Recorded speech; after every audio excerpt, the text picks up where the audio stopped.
দেশের প্রান্তিক পর্যায়ে সরকারি হাসপাতালগুলোতে চলমান চিকিৎসক সংকট নিরসন এবং ৪৪, ৪৫, ৪৬ এবং ৪৭তম বিসিএস পরীক্ষার স্বাস্থ্য ক্যাডারে ওভারল্যাপিং সমস্যার যৌক্তিক সমাধানের দাবিতে সকালে রাজধানীর জাতীয় প্রেস ক্লাবের সামনে ৪৮তম বিসিএস পরীক্ষায় নিয়োগ প্রত্যাশী চিকিৎসক ফোরামের উদ্যোগে মানববন্ধন ও বিক্ষোভ সমাবেশ অনুষ্ঠিত হয়েছে। প্রত্যেকেই খোঁজ নেবেন একটা উপজেলা হসপিটাল যেখানে ৩০ বেডের একটা হসপিটাল, ২৫ বেডের, ৩০ বেডের, ৫০ বেডের একটা হসপিটাল, সেখানে সরকার নির্ধারিত ২০ জন ডক্টর থাকার কথা, কয়জন ডক্টর সরকার নিয়োগ দিচ্ছে?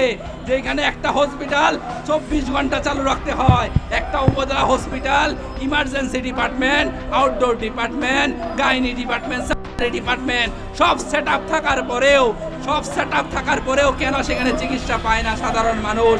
ভর্তি রোগীরা কেন চিকিৎসা পাবে না? কেন তাদেরকে প্রাইভেট প্রতিষ্ঠানে ভর্তি হতে হবে? এইটার একমাত্র কারণ উপজেলাতে ডক্টর নেই।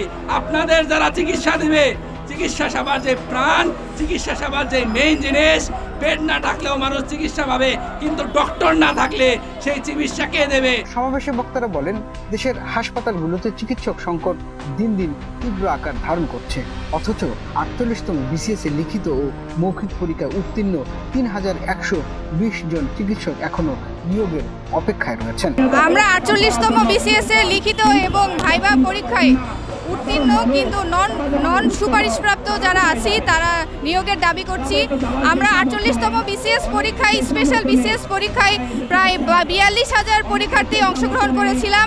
এর মধ্যে এমবিবিএস এবং বিডিএস মিলিয়ে প্রায় ৫,২০০ জনের মতো আমরা উত্তীর্ণ হয়েছিলাম লিখিত পরীক্ষায়। এরপর ভাইভা পরীক্ষার পরে প্রায় এমবিবিএস এবং বিডিএস মিলিয়ে প্রায় ৩,৫০০ সুপারিশপ্রাপ্ত হলেও এখনও প্রায় ১৭০০ জন সুপারিশপ্রাপ্ত হন নাই। আমাদের দাবি অত্যন্ত যৌক্তিক, এই কারণে আমরা বলছি যে স্বাস্থ্য মন্ত্রণালয়ের রিপোর্ট অনুযায়ী আমাদের দেশের উপজেলাগুলোতে এমবিবিএস বিডিএস মিলিয়ে এখনও প্রায় ১৩,০০০-এর মতো শূন্য পদ খালি আছে এবং আমাদের প্রজ্ঞাপনে উল্লেখ ছিল যে শূন্য পদের প্রেক্ষিতে পরবর্তীতে সুপারিশপ্রাপ্ত করা যাবে প্রার্থীদেরকে। সেজন্য আমরা বলছি আমাদের দেশের এই ক্রান্তিকালে উপজেলায় যেখানে এখন চিকিৎসক সংকট রয়েছে এবং আমাদের দেশের উপজেলার সাধারণ মানুষরা ধুকে ধুকে মরছে, সেজন্য আমরা চাচ্ছি যে আমাদের ৪৮তম বিসিএসে আমরা যে ১৭০০ জনের মতো এখনো সুপারিশপ্রাপ্ত হয় নাই কিন্তু ভাইভা ও লিখিত পরীক্ষায় উত্তীর্ণ হয়েছে, আমাদের অবিলম্বে নিয়োগের দাবি করছি। তারা সরকারের প্রতি আহ্বান জানান দ্রুত নিয়োগ প্রক্রিয়া সম্পন্ন করে এসব চিকিৎসককে মাঠ পর্যায়ে পাঠানোর জন্য। গত ১৮ই জুলাই আমাদের স্পেশাল বিসিএস ৪৮তম বিশেষ বিসিএস অনুষ্ঠিত হয় এবং ১১ই সেপ্টেম্বর সেই বিসিএসের চূড়ান্ত ফল প্রকাশ হয়। সেখানে ৩১২০ জন ডাক্তার নিয়োগ দেওয়া হয়, কিন্তু আমাদের দেশে সারা দেশে প্রায় ১২,৯৮০ জন ডাক্তারের শূন্য পদ রয়েছে। তাই আমরা এখানে আজকে উপস্থিত হয়েছি।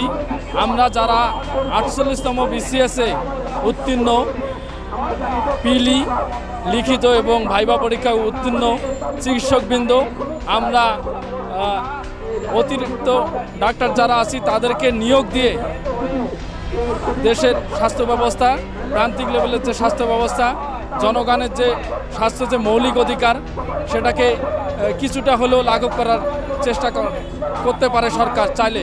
সেজন্য সরকারের সদিচ্ছা থাকা প্রয়োজন। বক্তারা আরও বলেন, চিকিৎসা সেবা নিশ্চিত করতে হলে অপেক্ষমান যোগ্য চিকিৎসকদের নিয়োগ ছাড়া কোনো বিকল্প নেই। আপনারা সবাই জানেন দেশে এখন প্রচুর পরিমাণে চিকিৎসক সংকট রয়েছে, প্রায় ১২,৯৮০টি সিট ফাঁকা রয়েছে। দেশের বিত্তশালীরা সব জায়গায় চিকিৎসা নেওয়ার সুযোগ পেলেও প্রাইভেট হাসপাতাল, বিশেষ ক্ষেত্রে তারা বিদেশেও চিকিৎসা নিতে পারে, কিন্তু আমাদের দেশের সাধারণ জনগণ তাদের চিকিৎসার একমাত্র জায়গা হচ্ছে এই উপজেলা হাসপাতাল। কিন্তু অত্যন্ত দুঃখের সাথে জানানো যাচ্ছে যে এতগুলো পোস্ট ফাঁকা রয়েছে হাসপাতালগুলোতে। এত পোস্ট ফাঁকা রেখে কখনোই সাধারণ জনগণ চিকিৎসা পেতে পারে না। তাই আমরা ডক্টর, আমাদের কাজ হাসপাতালে, আমাদের কাজ রাস্তায় না। তাই আমরা চাচ্ছি ৪৮তম বিশেষ বিসিএসের মাধ্যমে যে আমরা প্রিলি লিখিত এবং ভাইভা প্রার্থীরা আছি তাদেরকে যেন দ্রুত নিয়োগ দেওয়া হয়।